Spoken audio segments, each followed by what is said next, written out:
Hi guys, welcome back to my channel. It's Alice here again, and I'm here today to do hopefully not too long a tutorial, but to just do a bit more of an in-depth project share of this little mini tag flip album I made using the Rosie Studio Let's Get Together collection. I had a request to share a few more details about this and explain how I did things, and I also created a template for this tag so that other people can create this basic album if they want, well, at least the tag part of it, so that it can be the same size. I'm just going to show you a few different elements. I'm going to show you how to make one of these little charms from the wooden buttons and show you how I changed some of the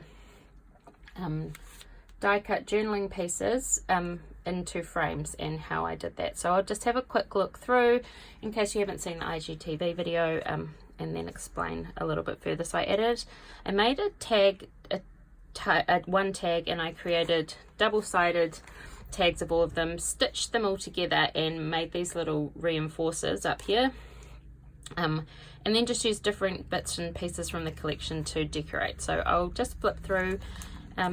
All the little photo elements are removable so that other people can add their own photo. I mean, you can add your own photos. Obviously if you were just making this for yourself, you wouldn't need to have them removable unless you wanted to. So this is one of the wood veneer pieces, one of the layered stickers, the epoxy hearts, and just some other little bits down here. This one here, I layered up some bits and pieces, and this is just one of the frames from the die cut pack. Super simple there, and that one also comes out. This one is using one of the journaling spots as well, and I cut the middle out and created a frame, laid up some stickers. This one here is just attaching a photo with a paper clip and slipping it in behind a photo. I'll try this way. This is another one of the journaling spots, and I just cut this bit here out so you can slip the photo in here. I created just a basic pocket here with a piece of the paper and attached some little elements in here. This one is just using some die cut circles. I put some stitch details, and then I used a little thumb notch punch from Stampin' Up to do this, but you could just you know, cut a little square or just stick the photos straight on there. This one is just using a piece of paper, and you just need to slip your photo in under here to hold it in place, and also under this, and there's a little tag there, a little paper clip there, sorry. This is just using a little piece of ephemera as almost like a little paper clip up the top, and there you go. So I will just show you quickly how I did a few of these elements, just to give you guys a little idea of how you could recreate some of these elements but make them your own. Okay, so the first one I've got is these little epoxy. They've got epoxy stickers in them, but they're just like wood buttons, and they've got foam tape on the back. So these are from the collection. It's really dimensional, so they're lovely, but I don't tend to use things that are quite so dimensional. So I pull the foam off the back. Comes off quite easy. I mean, it's just foam dots. They probably are stuck on quite well, but and just scrape them off. And then how I turned it into a little charm was I just used, they're called bales, I think, and I have some because I used to have them from when I made jewelry. And I thought they were in here. Oh, you see there? I thought they were in here, and I've only got a few left, and I probably need to find a link to get some more. So if I can find a link, I will share that with you. But it's just a little thing like this. So it's a flat circle pad with a little with a little hole in the top, and I just attach that to the wood button and let it set. And I use some of this E6000 glue. This is definitely the best sort of glue that I've used for this kind of thing, for jewelry making and stuff. And I just put a little bit on this, on the bale. Now you can get this online. I think you can pick it up at Spotlight. We used to be able to, but I'll try and find a link for that as well. And then I just stick that on the back, but make sure you leave the little hole poking up the top, so that you're going to be able to put a ring, like a jump ring, through the back. See, just up here, and you're just going to leave that to dry. Super simple. And then yeah, just leave those to dry, and then you can add a jump ring on the back and make that into a little charm. So that's really easy, and another way of using the little wooden buttons. Okay, so let's recreate this frame here, for example. For my first example, I'm just going to use a piece of cardboard on top of this paper because I can't find my little mini cutting board. And here's this lovely journaling spot with a frame. I mean, you can use it by itself and you could just stick a photo in there, but I was trying to create some more frames. So I just took a craft knife or a cutting knife. Oh, here, I'll use this one. I like this one much better. And I just use a ruler and trace, just cut just inside the frame. You can freehand it. These lines are kind of free-handed, they're not super straight, so it's up to you. I actually find them okay to cut, depends on the day I'm having, and just cut like that. So you've just cut just inside that middle, the inner gold frame. Just try not to have those little corner bits. Just cut it nice and neatly. Oh. Okay, so cut that up, and then all I do is use some foam tape to pop it up a little bit. So you just need to add some foam tape, which now I can't find. Oh, here. Add some foam tape. So this is my foam tape. It's quite thin, so you might want to do 2 strips, but I'm just going to do 1, and then I cut it down. You can get thinner. If you have thinner foam tape or narrow foam tape, totally use that. But I just stick it around 3 sides of the frame, because you want to obviously leave whichever bit you're going to keep as the top where you want to slide your photo in. You need to keep that bit free. So this bit will just be a little bit thinner. Add that. That off. You could double that up if you want. I'm quite happy with how thin it is because I just want to be able to slip a photo in. And then you just need to layer that up on top of a piece of paper. I've only got this bit here, so I might just do it on the back. So all you need to do is either trim your back piece of paper down already, but I'm going to just take the backing off of the foam tape, sorry. Oh, that's very sticky. Take that backing off, line the edges up with the paper that you can, and stick that down.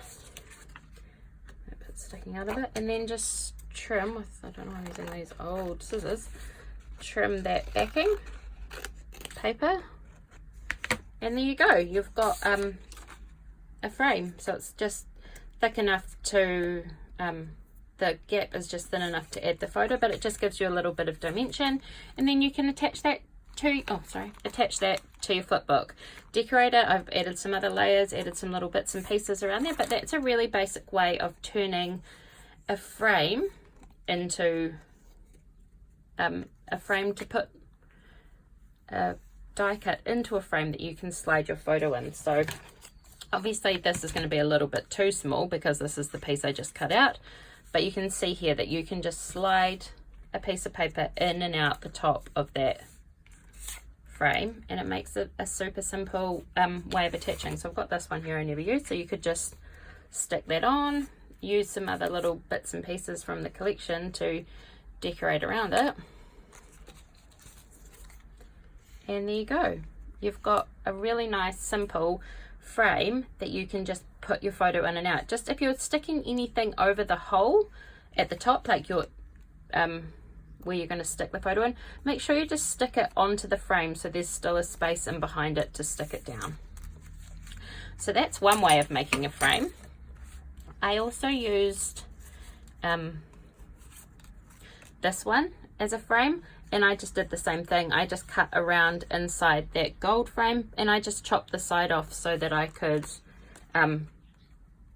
because I wanted it to sit on the edge. So you can use any of your bits to make into a frame. I'll just show you how I use this one here, which has these little flowers here, to make this frame. So I didn't actually cut the back off, I just wanted to be able to pop the photo in. So I'll just show you how I did that, and hopefully I can cut it on camera.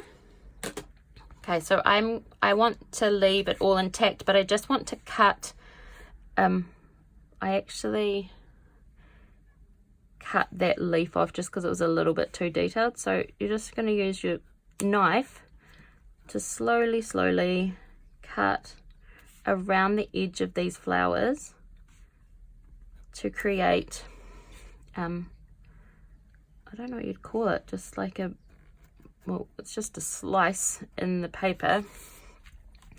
Spin it around if you have to.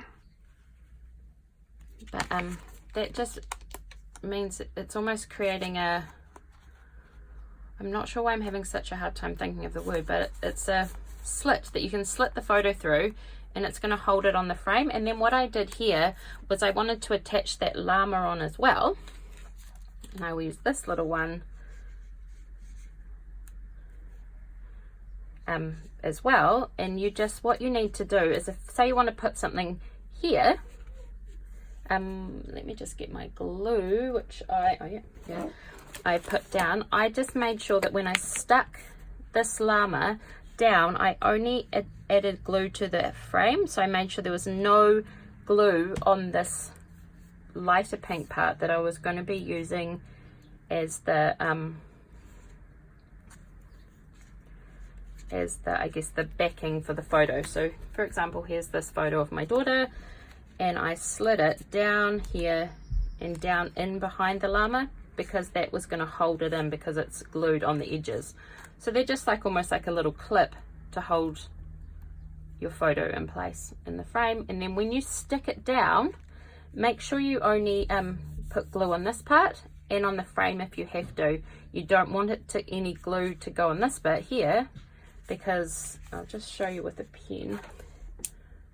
If you glue this part here where the photo comes through, let me try and turn it around so you can see. So if you have put glue when you attach it, you're not going to be able to slide the photo through to use it as a frame. So that's super simple. Another idea of using these die cuts or anything else that you have with a sort of frame element to it as a way of popping a photo in. So I thought that was pretty cute. And then the these circles that I used to create this frame here, let me just try and find my punch because I feel like I've lost it, and I'll be back in a minute. Just one. Okay, sorry about that. I use this Stampin' Up punch, and it's like a notch punch. It's actually not available anymore, so it's got a little, it's to create a little notch. So I've just used it up the top near the edge so that I can slide something in here. But you could, I think, probably just create something similar, even if it was just a square, by using a craft knife. And it might be better to make a little draw this on, but you can still, you know, if you made a square like that, I mean, it might not look as circular as the other one, but it's still going to work well. And if you maybe, this is me just not having thought this through, but you could make a notch like this and then just cut it slowly. I mean, that one's quite big with your craft knife, so it's not going to be as perfect, like it's, you know, but that looks not that dissimilar to that. So you can recreate this yourself just by using a cutting knife and drawing a wee circle. Even use something as a circle, you know, as a template to draw over. So that one's fine. Like, that is something you can totally recreate even if you don't have the punch. I will leave a link down to the actual name of this punch because you can find them on eBay or D-stash pages now and then.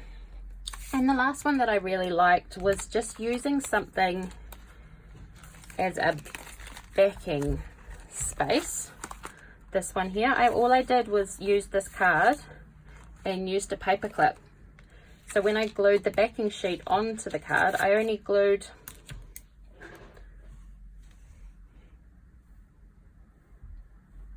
this area. So inside here I glued, and I left this space clear so that I could slip a paper clip in behind here to hold on your photo. So it just adds a different way, a different closure, some other way that you can add those things on. If you are going to stick stickers and stuff over top of your frames, just make sure you pop them up a bit and don't actually stick the glue down on these top bits. So I just use a little bit of cornstarch, corn flour, you can get like baby powder or something to just tap. I put a little bit on my finger and I just pop it on the back of stickers, and it removes the stick if I don't want it to stick to something. So there's just a few really basic ideas for how you can recreate some of the elements in this little tag flip I made.